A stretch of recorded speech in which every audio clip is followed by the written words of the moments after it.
All right, good afternoon. Welcome to NGLCO, I guess it would be our biweekly webinar. With us today, we have representatives from Holden Arboretum and Cleveland Botanical Garden. We have Sandra Albro and we have Courtney Blasco. They both work with CBG and Holden. Courtney in the tree and forestry area, and Sandra is more the administrative side. So I want to welcome you both. I see that we have a couple of a teacher and a student from Perry Schools who are anxiously awaiting what Courtney has to say because they're looking at kind of seeing if they could jump in the initiative. So Sandra, I'm going to turn it over to you if you want to share your screen and kick us off, okay? Thank you for that. Hi, I'm glad to be here to talk with you. I'm Sandra Albro. I'm Director of Community Partnerships at Holden Forests and Gardens. And let's see here. Share my screen. Let's make that bigger. I'm just here to talk to you today to give you kind of a primer on tree planting in Northeast Ohio, specifically in Cleveland and Cuyahoga County, and how Holden Forests and Gardens is involved in that, and where we see potential for nurseries to contribute to the tree planting efforts going on there. So I'll give an overview. Courtney will dive into some of the details, and then we'll be happy to take your questions. Honestly, I can take questions in the middle. It doesn't matter, or if you'd like to save them till the end, that's fine too. So just to give you a bit of an overview about what the landscape looks like in Cleveland and Cuyahoga County, and to give you a map of the actors that are involved that I'll be mentioning today. Holden Forests and Gardens partners with the City of Cleveland, Cuyahoga County, Western Reserve Land Conservancy, and over 40 additional businesses, organizations, and branches of local government on the Cleveland Tree Coalition. And the Cleveland Tree Coalition was formed in 2016 in response to the Cleveland Tree Plan. It was one of the first actions recommended by the Tree Plan is that some big collaborative be formalized so that partners could work more closely together on what would turn out to be a pretty large tree planting, tree preservation initiative. And that has continued to today. Holden Forests and Gardens was the chair of the committee for 4 years. We've recently turned that over to Western Reserve Land Conservancy. So Elizabeth Grace that now is the interim chair, if you have any questions specifically related to the coalition that I can't answer. All of this was started way back in 2011 when Cuyahoga County did an urban tree canopy assessment. So they used remotely sensed data, so like aerial photography, LiDAR, to get just a very literally a landscape view of what tree canopy looked like and where it was. What we don't know is, what the composition of that forest is in terms of species, age. We can't get that information from this assessment, but we do know where trees are and how much of the land is shaded by trees. In 2013, the county published their own report about Cuyahoga County urban tree canopy. And then in 2015, a group of organizations in Cleveland collaboratively funded an additional study that dove deeper into Cleveland and the neighborhoods in Cleveland to see what the canopy looked like there. So just again, a little bit of high level overview. We recently updated this process. So based on data that were collected in 2017, so that's a 6-year window now where we can see how canopy is changing. The county released those data in 2019, and then last September, the Cleveland Tree Coalition released an update to the Cleveland Tree Plan to see, what progress have we been making and what still needs to be done. The high-level overview is that tree canopy in Cuyahoga County is pretty low. It's 35% overall, which is a bit lower than what you might expect of an area that used to be entirely forest. But we also know that the tree canopy is very highly variable within the county. It ranges from about 10% up to close to 80% tree canopy. Cleveland is pretty low. We know that tree canopy tends to be lowest in areas that are lower income, that are occupied by people of color. And that you can see that with Cleveland. In 2017, Cleveland had 18% canopy cover, which was down from 19% in the first study. This is a snapshot of how canopy cover is changing across Cuyahoga County. So the main takeaway here is that areas of growth are represented in green and areas of shrinkage are represented in shades of orange, yellow, and red. So most of the county is trending downward in terms of tree canopy. And you see some of the largest losses in the inner ring suburbs. Now, the unfortunate part about remotely sensed data of tree canopy is that just like we don't have granular data about what the species are, we also don't know exactly what the causes are. When we've drilled down into different communities, we can see that, in some of the farther reaching suburbs, probably a lot of the canopy loss is due to big developments, like, that clear cut 60 acres or more of forest.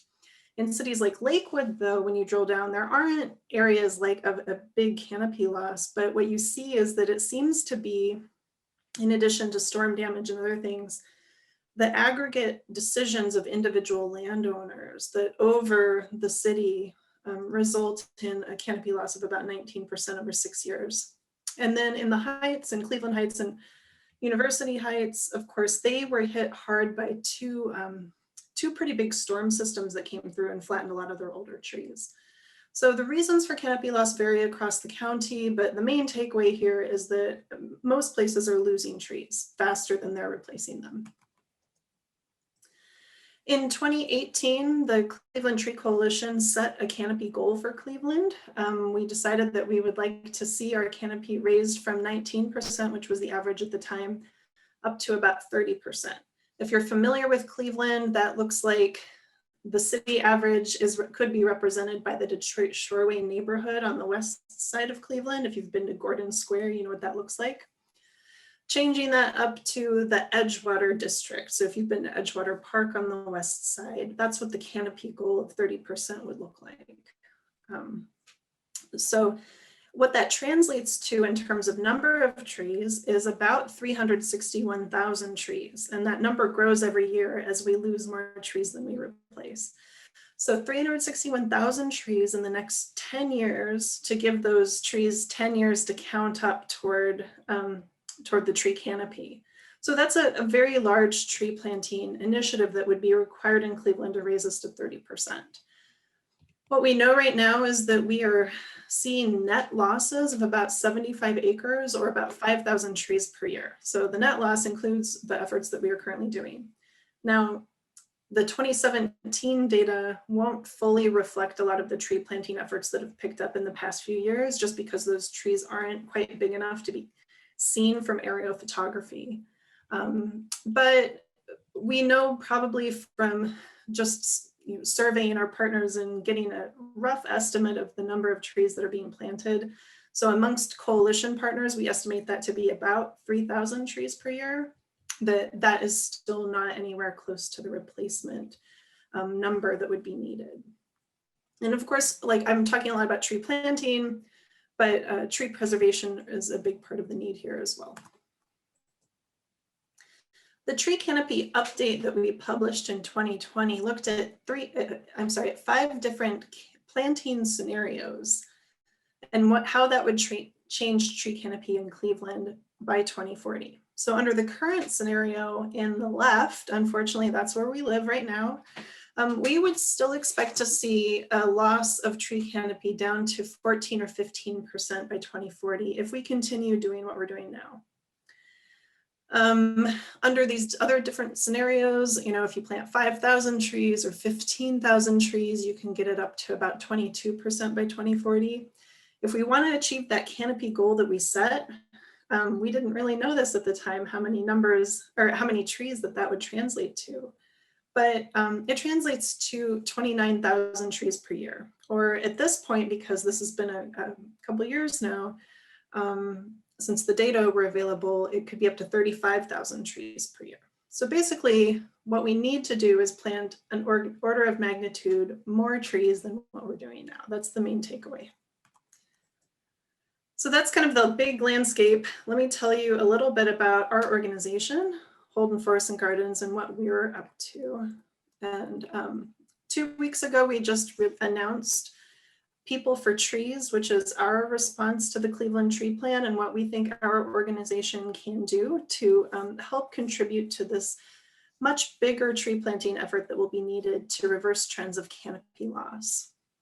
So to kind of summarize the problem as we see it and where we see ourselves fitting in, we know that tens of thousands of trees must be planted and protected each year, not just in Cleveland, but to reverse trends of canopy loss that we see in Cuyahoga County. Now, we don't have data for Lake and Geauga counties in terms of tree canopy cover, but based on what we're seeing in Cuyahoga County, we're guessing that similar trends would be observed in those counties as well in terms of tree loss and what would be needed to replace that, to reverse the trends of tree loss. We know that this problem is so big that no one entity can do it alone. So this isn't something that city governments are going to be able to fix.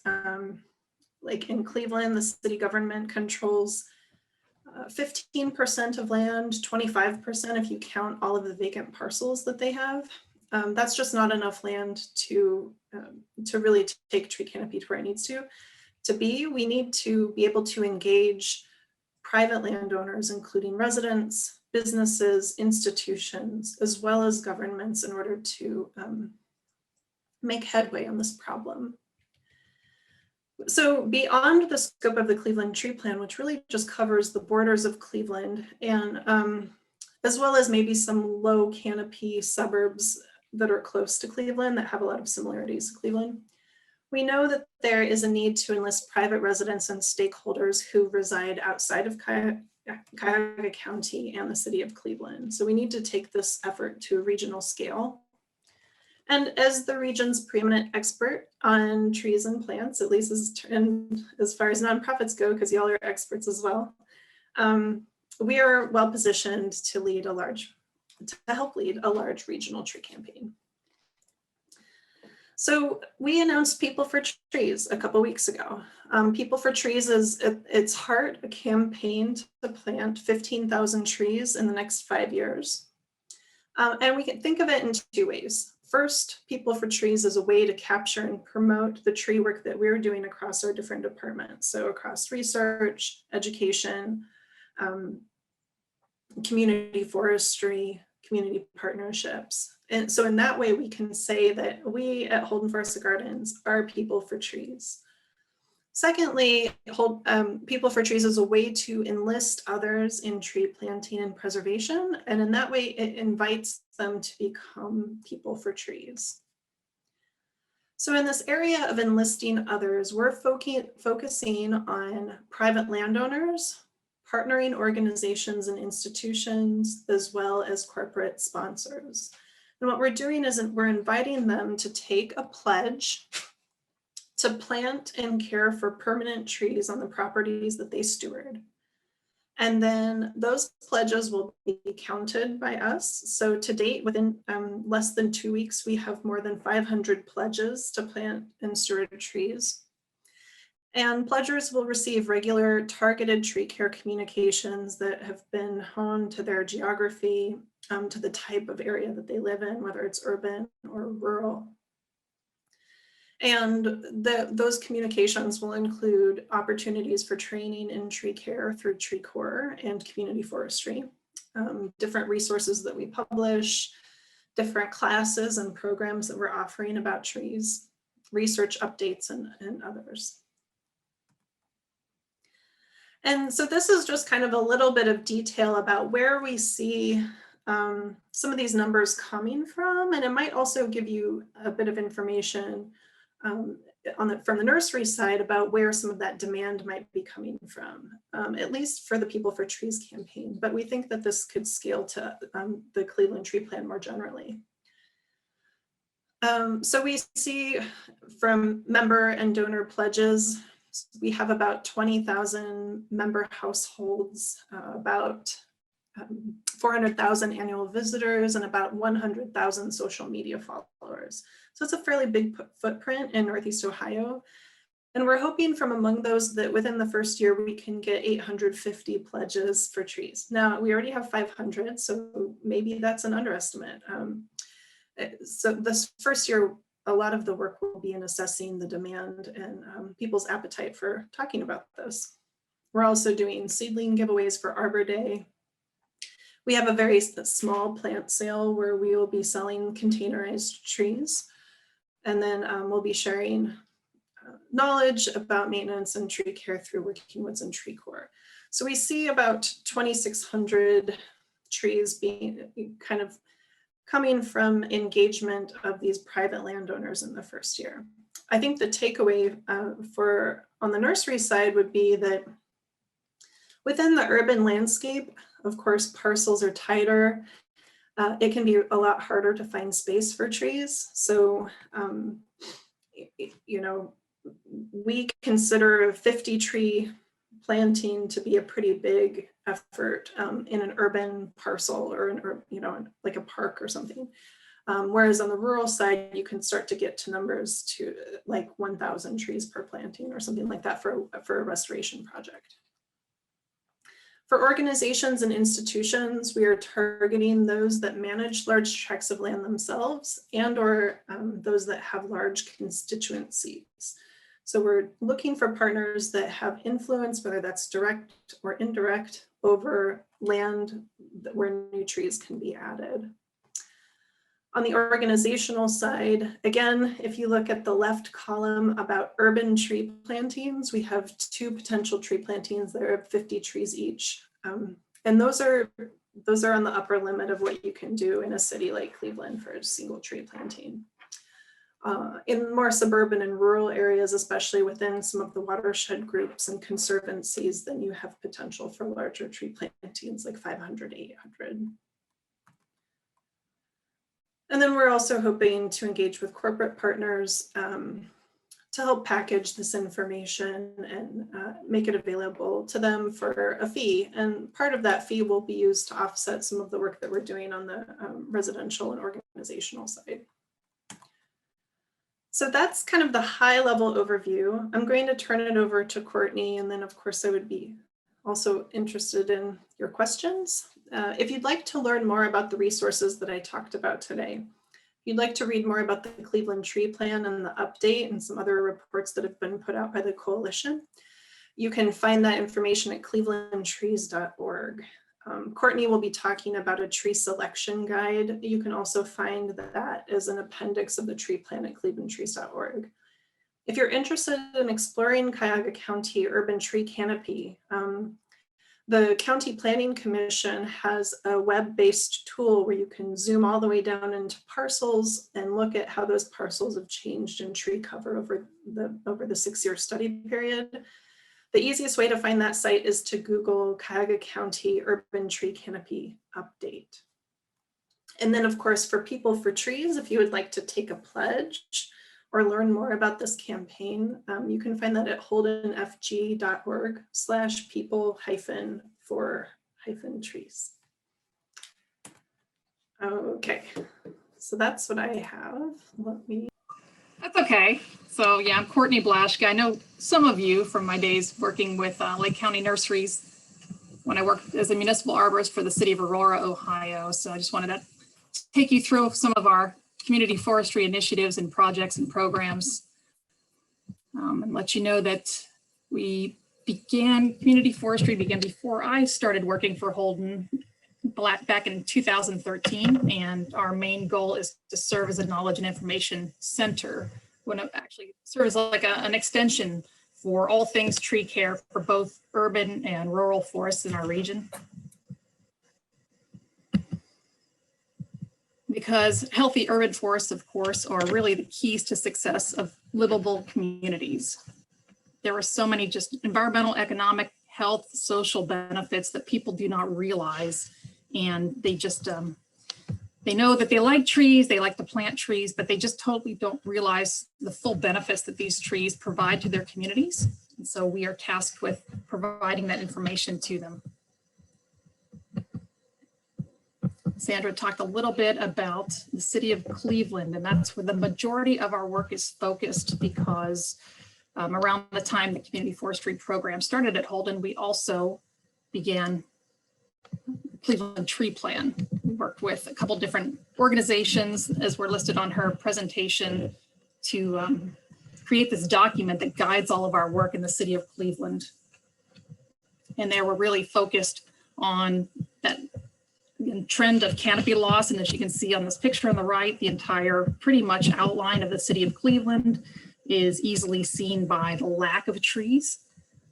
Of course, a focus on equitable planting in these areas. We're planting trees in areas where they're needed most. A lot of times the inverse relationship between tree canopy, low tree canopy means there are high crime rates. There's high rates of ADHD. There are high rates of obesity and heart issues, asthma, low birth rates. So there's a direct relationship, again, between tree canopy and some of these other factors like low birth rates. These are some of the action steps that are associated with the Cleveland Tree Plan. And we're really focused on action number 2, which is developing and implementing an outreach and education strategy. That's what we can do as an arboretum. That's what we feel our role is in the Cleveland Tree Plan, and also helping to plant with a purpose. Again, getting those trees into the areas and the neighborhoods where they're needed most.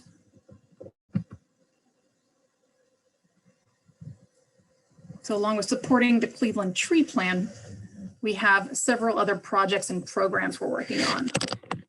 Recently signed an agreement with American Forests and U.S. Forest Service to start the Great Lakes Forest Health Collaborative. We just hired a forest health coordinator, and she's going to be with us for 2 years. And she's going to be really focused on plant breeding techniques, seed collection, so that disease-resistant ash trees, hemlocks, and beeches can now be replanted, since certainly our ash tree population in our urban areas and in our forested natural areas have been decimated to the point where they're almost extinct.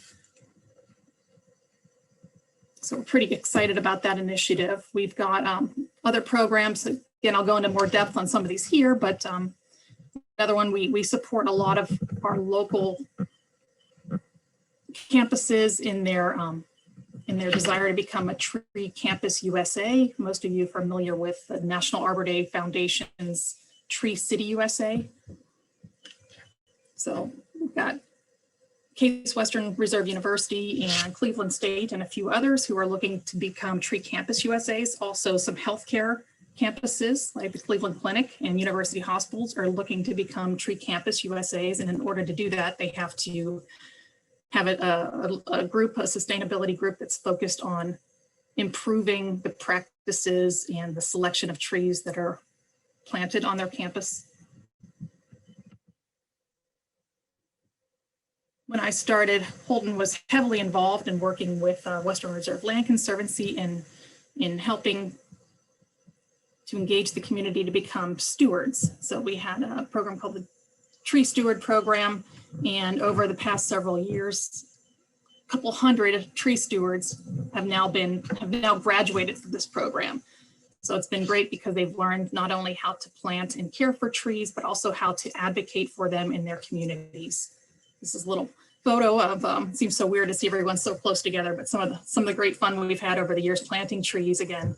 And what's been also really cool about this program is that there have been several spin-off groups. A lot of people who were trained as community tree stewards have then moved into their neighborhoods and self-organized and created other tree steward groups like the Tremont Tree Initiative and the Heights Tree People and the West Side Tree Stewards. So they're always looking for trees, high quality trees, trees that are easy to transport and procure. So again, they look to us for guidance in helping them continue their efforts in getting these areas regreened and establishing resilient canopy.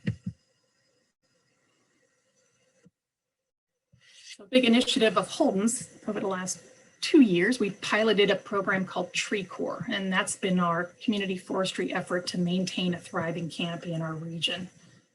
And this was a small group because we had to travel all by van together, of at least 6 to 8 participants, all of who would have never had the chance to learn about arboriculture, tree care. So again, this is a paid job experience that lasted over several weeks, and it was a very intensive program. They worked with us Monday through Friday every week. We worked on work sites with the City of Cleveland's Urban Forestry Department, with ODNR. We worked with the sewer district. We worked with the Cleveland Metropolitan School District, planting trees, caring for trees, mulching trees, pruning, you name it. They were out there doing it. And at the end of the program, several of them went on to graduate and either enter the tree care industry. Some work for commercial tree care companies now, and others are working in their community and building things like neighborhood arboretum. And 2 have gone on to pursue their ISA certification, become certified arborists. Again, just some more pictures of them all working in the community. Everyone got to know the group in the green shirts. So this is our tree corps, and we piloted it from 2018 to 2019. Obviously, last year could not run this program, but we are hoping to start it again in the spring. So we'll be putting out the call for applications probably at the end of this year. I like this shot here of all of, it's kind of a map of Cleveland to show where there were over 800 trees planted by this crew. So very small, but very mighty, very effective planting crew called Tree Corps. So not only were they out there, excuse me, planting the trees, but then they were able to lead a lot of other planting events that involve tree stewards. So while the Tree Corps crew, the one I was just talking about, was very successful, excuse me, we realized we could have a lot more impact and just really pack a punch by creating this kind of Tree Corps movement. There's so many more people too that wanted to take a more in-depth dive into tree care, again, planting, pruning, plant health care, and learn how to advocate in their communities, be better tree stewards. So we created this certificate program, which we are hoping to launch either this summer or late fall. And then there'll be a series of short courses focused on tree care. And through that, we're looking to attract landscaping crews, minority-owned businesses who want to maybe extend their service line. Maybe they're out there just mowing, but they want to actually secure some of the contracts to plant and care for trees on these commercial sites and other residential sites in their communities. And we think that the Tree Corps Masters program will also attract those who are volunteers or super volunteers, like master gardeners, Ohio certified volunteer naturalists, who really want to hone and sharpen those skills in tree care. And finally, we're going to extend Tree Corps into being a professional development platform as well for those who are already in the industry and need to secure additional educational credits. So professional arborists, professional landscapers who are people who are accredited by OLA, professional landscape architects, those who are making decisions about what to plant where. We will also have these opportunities for them to continue to learn and hone their skills as well. But not everyone wants to plant trees and be working to prune trees in their community. So we just have some basic tree awareness campaigns we started as well, kind of eliminate, Alan Seward, I'm sure you've all heard him talk. He talks a lot about tree blindness, how people feel trees, but they just don't necessarily see them. So we've taken the Arboretum to the people. We walk, this is sample of one of the walks that was led from Carnegie West Library in Ohio City. And we just did a little tour. These always sell out pretty quickly. They're very popular, and walk people around. And we just literally talk about trees. We talk about the issues of urban forestry, the complications, the opportunities where they can maybe help or assist. And they're always very interested to know the names of the common trees that they pass every day. This also provides a unique platform, since at the end we meet for coffee, and people are always asking us, where can we get some trees to plant in our community, or if they're part of a Rotary Club or something similar, they want to work to plant and regreen their parks. So along with our neighborhood tree walks, we are working closely with Sustainable Cleveland, Office of Sustainability, and with the Forest City Working Group to create a registry of all of these large, beautiful landmark trees in our community throughout Cuyahoga County, namely the Moses Cleveland trees, which were alive at the time when Moses Cleveland landed on the banks of the Cuyahoga River in 1796. So we are looking to catalog those trees and provide just, again, awareness about why they should be preserved. All large trees, should really be preserved and maintained. We're also focusing on the Liberty Row oaks, which were a memorial. Over 800 oak trees were planted in memorial to those who lost their lives in World War I. Many of those trees are in a state of decline. So I have groups reaching out to me also asking for various oak species to replace a lot of those trees. So that's some of the work we're doing in the urban community. At Holden, we've created this demonstration site called the Working Woods Learning Forest. You may have heard about it. It's about 67 acres, and it's really focused on getting people who have woodlots or larger woodlands the information, the resources, the tools, and the skills they need to improve those woodlands. Since many of them are in the stagnant state, they're being choked out by invasive species. They maybe want to do some type of harvesting, but if they sign an agreement, sometimes their lots being clear cut by unscrupulous groups. So how can we help them not fall prey to those tactics? And through Working Woods, we've been able to do some of that work and show people through walking them through this demonstration site about what good forestry practice really looks like. We're also, there's a picture on the bottom left of Chad Nisley, who's our natural resource manager.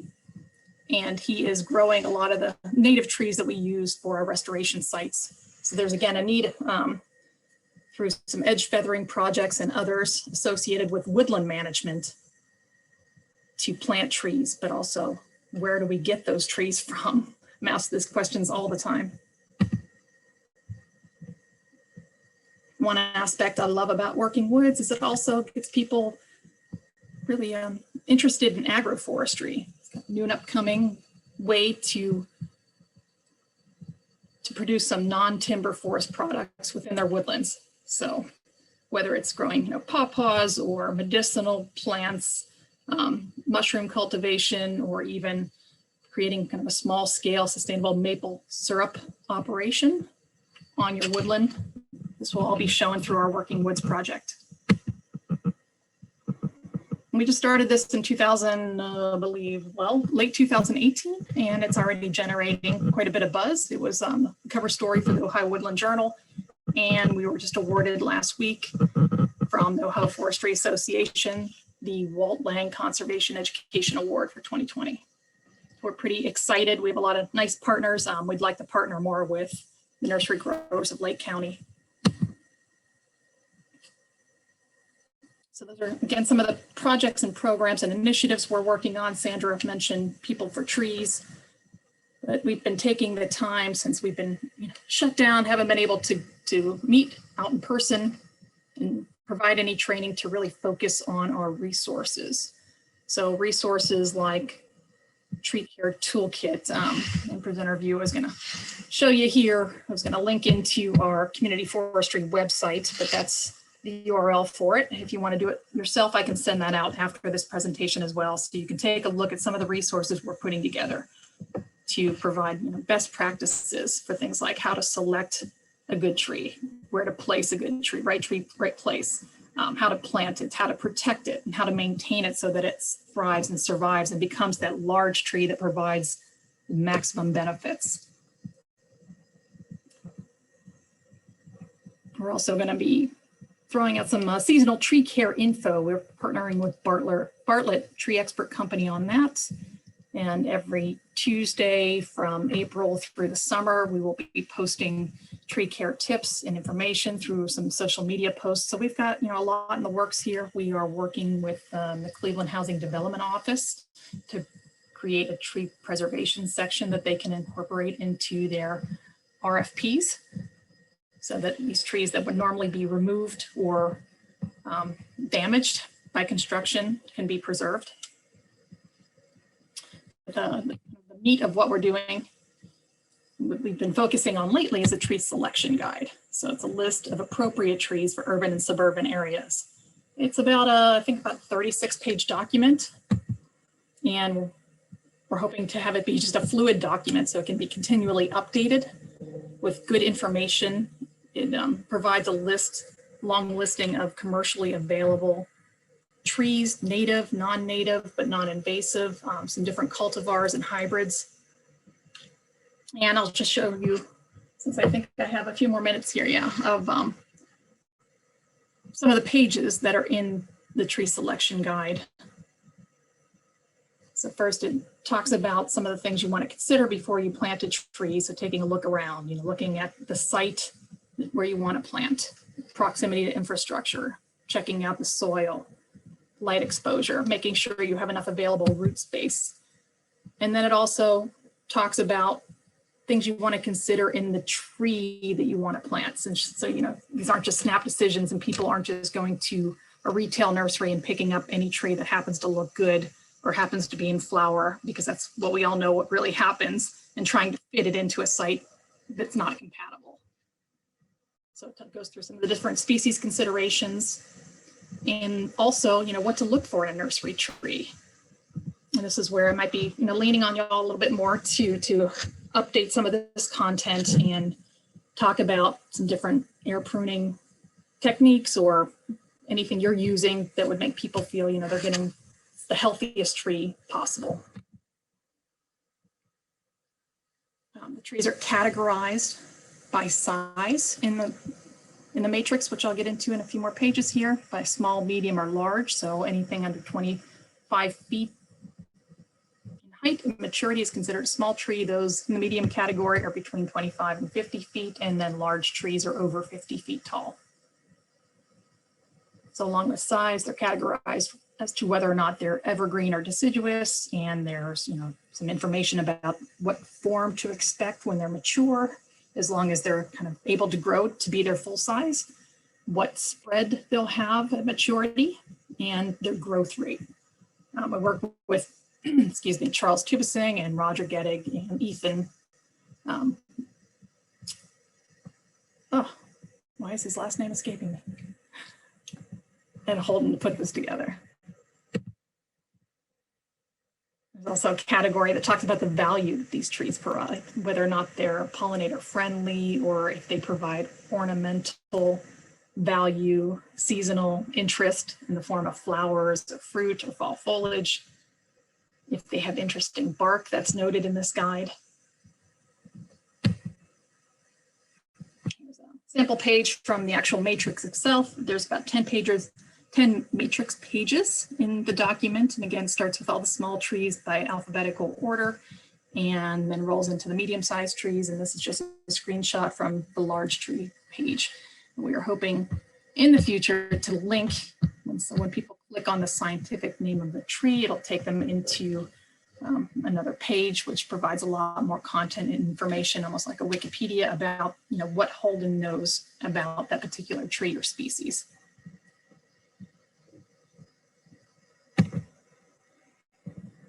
What's kind of cool at the end is that it provides some different tree care tips. At least there's a top 10, so the next page is missing, but gives you an idea of the different tips that are provided, so that at the time of planting, people know what to do through the first few years that the tree needs to fully establish, and how to get it set up for success.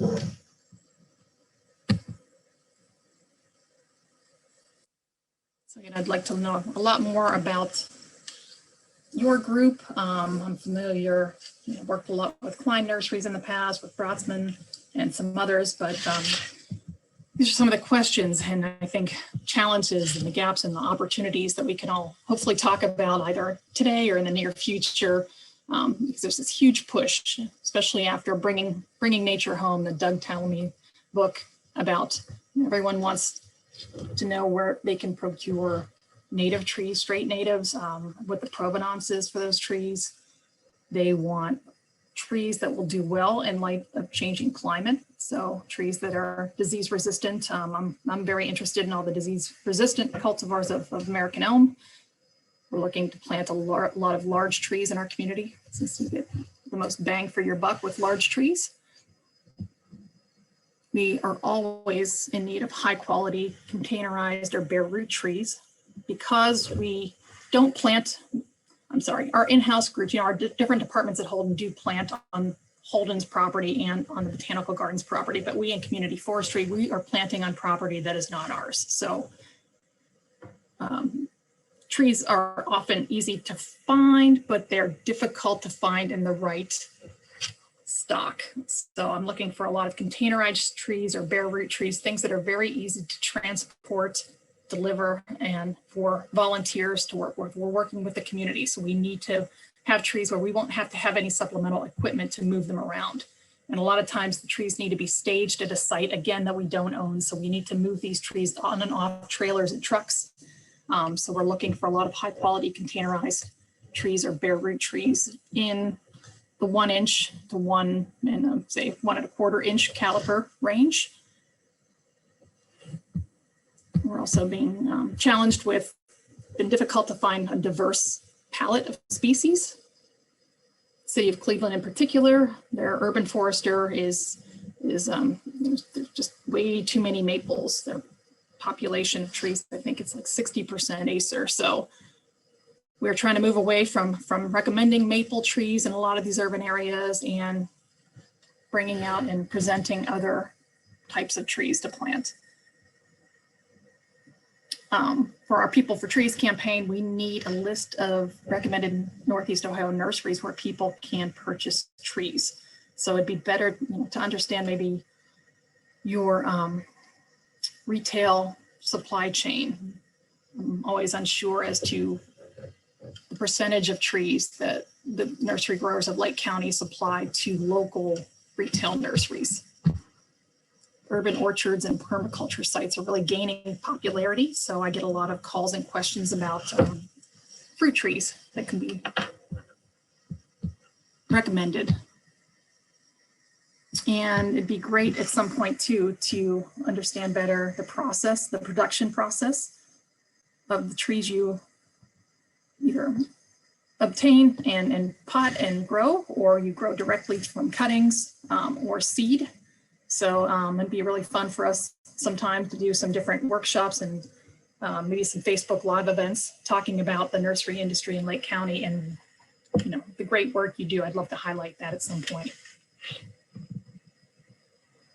Oh, and then for my edification, I'm just really interested too in a lot of the rootstock that's used for different cultivars. So at this point, are there any questions first? I'm sure there are. I see some in the chat.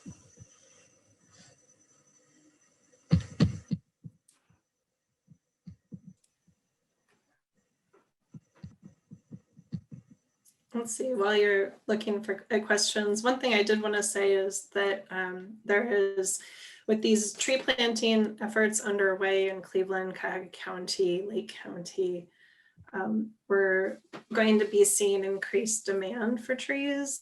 Most organizations are going to be looking for the containerized stock, like Courtney mentioned, in the tree species that are being recommended in the Cleveland Tree Plan. We're also expecting within the next couple of months for there to be an announcement of increased federal funding for urban tree planting, and that will also drive demand that we'll be seeing. So might be seeing big increases in the next few months. So Courtney, there's a question in the chat about bare root trees and how they require extra care. How are you encouraging homeowners to care for their bare root stock? I was actually going to ask that question as to what nursery growers in Lake County supply bare root stock. I know So, yeah, I was going to say Brotsman does. I'm thinking bare root, the size that you're talking about is probably stuff that will probably be shipped in. But the big concern is you have a very short window to plant, and then you have, much increased need to, water, mulch, stake, all those kind of things that homeowners would be unfamiliar with. So I don't know if there's a training almost a training, because if you're going to bare root, if you go in a container, it may not be as big of an issue, but bare root definitely is a huge issue for the homeowner to embrace that, you know what I mean? Yeah, the only bare root trees at this time we supply are mainly, from our, our small seedlings as part of a giveaway. And so they're supplied in a pot, biodegradable pot, or we encourage people, there's a whole list of instructions as to what they should do when they bring it home. Okay. To let the roots establish a little bit longer. But if we were to supply bare root trees to our community groups, then I think, we'd have to create some type of gravel bed or mulch bed so that we have a transitional site either closer to the planting location or at Holden itself, since, the hydrogels and the bags and things like that only buy you so many days. I don't know if you guys know of any groups that have been planting exclusively bare root, any cities or townships? I was just gonna say on the bare root that there is a small window of opportunity to do those. Tom said, so you could do them at all the times that you can do container, but it's gotta be cool weather. Right. Can't be in the summer at all. So. Could do Yeah, some in the kinda- fall. Aren't we limited too on species in terms of summer, spring plant only versus fall with bare root selection? Yeah, I mean, you're pretty much all spring planting. We actually, I probably shouldn't even say this, but Outdoor Club, I work with that at Perry Schools, and we order them through Broadsman, but we have a bunch of bare roots that are coming in. But basically, we're looking at the week after Envirothon, which is the end of April, the end of March through about that third week in April. And I see Mark Soder's on. And so we are going to try to plant as many bare roots as we can, but there is a community green day that the Perry School does. And so if there's some left, we are going to try to get a group of those students to plant those trees. But by the end of April, if they're not planted, we're in big trouble. Nice. Well, I'd even like to know, like you were just mentioning, some of those different opportunities, since they're fairly local, where we could go and observe the process and Well- talk through it and take photos and. We'll talk. The other thing on Okay. the other thing on the bare root is that you could mulch them, and like you were saying, you could keep them in a place where you would get them from there rather than, directly from the nursery. So you close by where you would have mulched them until they were ready to be planted. Yeah, I know that window is extremely tight as to, when you get them and when you either bring them out of the storage, and just a few hours, if not a day, to get them in the ground pretty much. So Another question for you, Courtney. So the tree core people that you trained, I know that Alan was kind of instrumental in training a lot of those people. Are those people, or would they be a possible resource to be almost like a partner with a school, that they would have a trained tree core person that would come and help to quote unquote train students on, planting care, pruning, all that kind of stuff? I don't know if absolutely, yeah, as long as it happens. I'm sorry. do you only have them for like a certain small amount of time and then they go off? Yeah, we only have them, a couple weeks in the spring. So a lot of times it coincides nicely. We work with Sharon Graper, our director of academics, and she lines up with the opportunities to plant at the schools, and we plug in, our tree core participants to lead those events and work with students. But they got to be within that window of time that we're running that program. But as we develop through these next phases of tree core, through the certificate program, some volunteers and others, we can maybe have them on deck and ready to supply that kind of, education and outreach and leadership to the schools.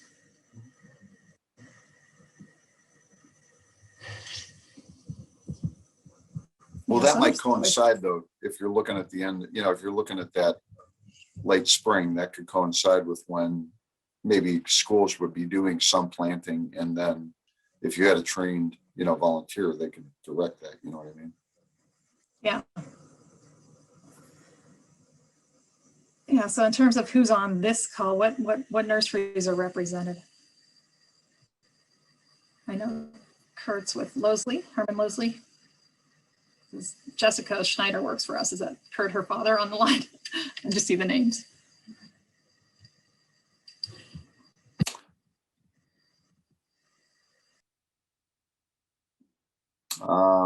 Mary Beth is with Losley.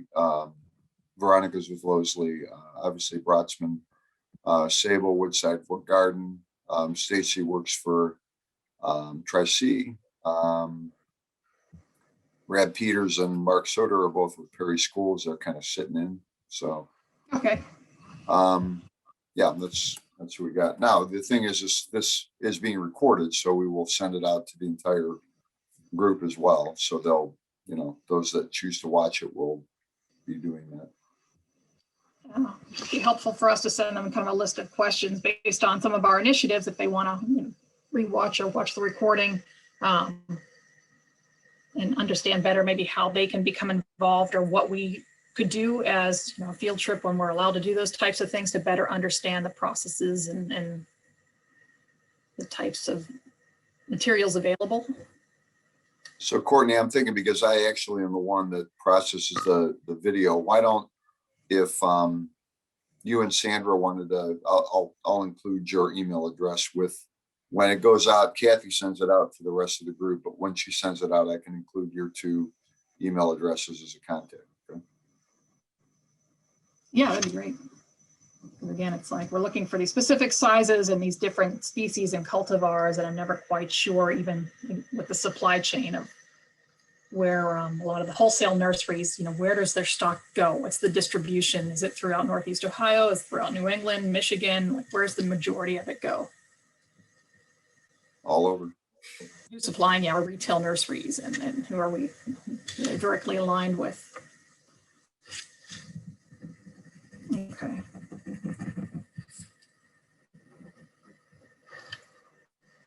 One comment, I'll just throw it out there, but Courtney, I did 12 consecutive articles for Beagle on street tree selections for Ohio.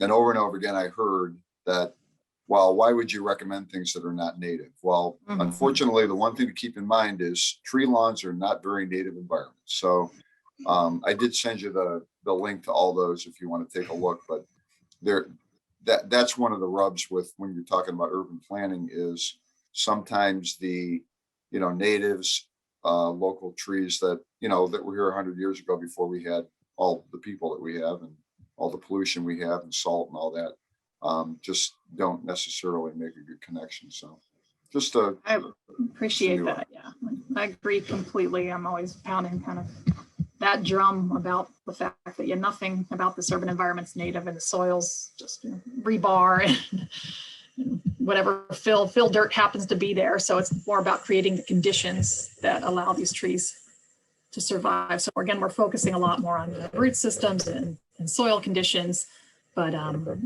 there's just a lot of groups who are not going to plant anything unless it's a native or a native cultivar. So at least I want to give them a list and say, here's what we got, and here's why you should consider these other trees. So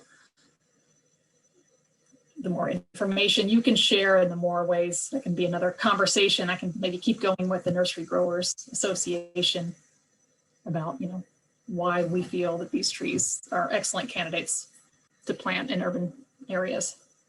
And all the ones that I listed in those articles are locally, they're all locally available. Okay. So Jessica Snyder is Kurt Knisely's daughter. So Okay. so anybody else have a question? I am going to encourage, because I see Mark Soder and Brad Peters on, if you want to mute yourself and ask a question, or we can follow up and talk later if you want. But if you wanted, Mark's actually a volunteer with Holden as well, but he's a teacher at Perry Schools, fellow previous colleague before I was let go. No, I'm just kidding. Before I retired. Go ahead, Mark. No, I just wanted to thank you guys. It was really insightful. Just to let you know a little bit about myself, I teach the service learning class at Perry. It's an elective for seniors. We typically have 70 to 100 students a year in the class. And one of the things we were thinking about doing next year is starting like a Perry tree corps. And we had considered, maybe the class of 2022 could plant 22 trees. I know in the scheme of things, that's not a lot relative to some of the numbers you guys were throwing out. But my struggle is, like, I'm just a social studies teacher, and we always find that students do better in these volunteering situations if there's an adult mentor who's knowledgeable, right? And so I'm really afraid what would happen if I led these, this tree corps of 5 students or whatever out and started planting trees, what the survival rate would be. And so I really liked hearing about the programs that you've developed, like Tree Corps. And I got the vibe that you're not ready to, necessarily start a Perry Tree Corps, don't have the people to do it. But I was wondering if maybe I talked to Sarah Hartley, because there's so many members who are knowledgeable, and see if she could throw it out in just like the volunteer newsletter, if there might be somebody that would be interested in mentoring a group of high school students to plant trees. And that mentor relationship, it would probably just be 1 or 2 hours a week during the school year, but not just planting trees. Like, in listening to you talk, I thought, we could develop a really cool tree walk in Perry around our campus and take it over to the RGFU Arboretum, which is just a few blocks away from our campus, and a park that's just a few blocks away from our campus, and then also help with planning like Arbor Day initiatives and expand our community green day. So would you think that would be my best path if I'm looking for like an adult mentor who could, I can virtually guarantee that I have 3 to 5 students that would love to do this for a couple hours a week, all of next school year. But you think Sarah would be the right person for me to reach out to? I would say, yeah, reach out to me. I'm super excited to hear that, because we've been kicking around the idea, because there are so many schools. And then what age grade is it? High school? Correct. Yeah, I've got all seniors in high school. Yeah.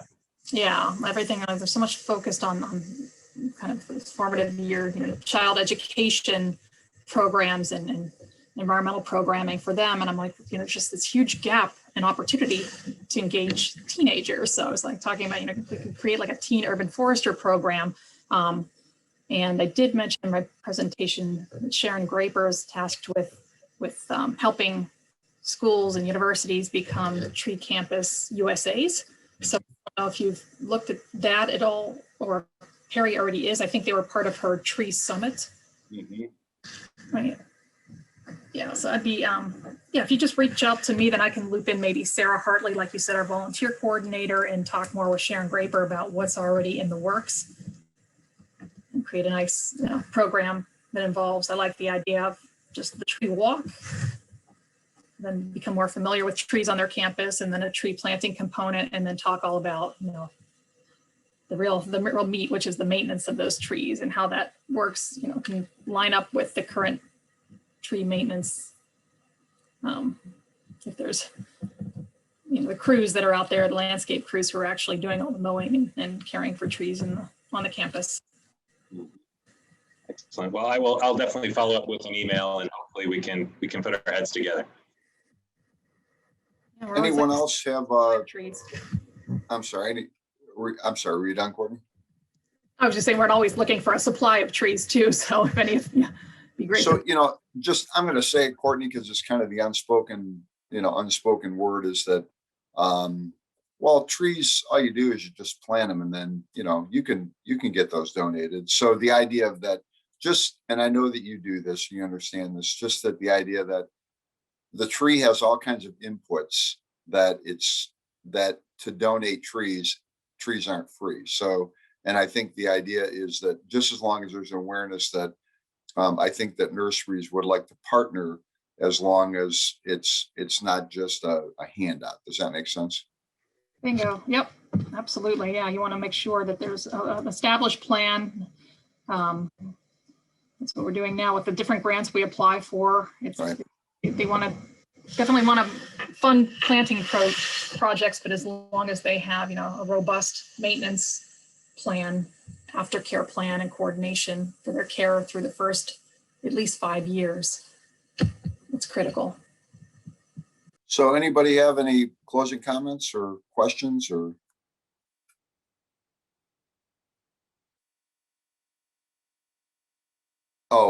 So Kurt asked, what nursery activities are you interested in observing. So, because you mentioned it was kind of a short list, but rootstock, what were the other three things you had on your list, Gordon? Just again, production, I'm not even sure. I know a little bit about, because I've worked with Bill Hendricks about the different trees, he grows from seed and he selects from his through his different areas. But yeah, where liners come from, again, everything pretty much cradle to grave from the time they leave. I'd like to know what types of trees are grown and what the nursery stock is. That on your sites, there are links to availability lists, and so some of them are password protected, so I could reach out to get access to some of those. But yeah, it would just be nice to get more of a holistic view as to what the different nurseries maybe specialize in. Okay.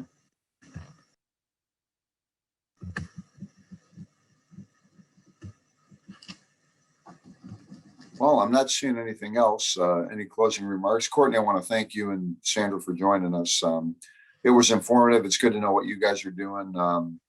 And I think NGLCO would like to partner with you as best we can.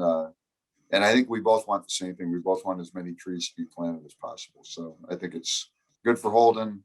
It's good for CBG, but it's good for the nurseries and it's good for the community. So it's kind of a win-win-win-win, right? Oh, absolutely, because there's such a knowledge. All right. Thanks very much. Okay. Kathy, any closing remarks or? I see her there. All right. Well, we will go ahead and conclude this gathering. We appreciate you joining us, and we'll put the recording up online. And if again, I will include with the recording the contact for Courtney Blasco and Sandra Albro. So we will go ahead and do that. Thank you so much. You guys have a good rest of the afternoon. Enjoy the sunshine. Yes, happy spring. Thanks.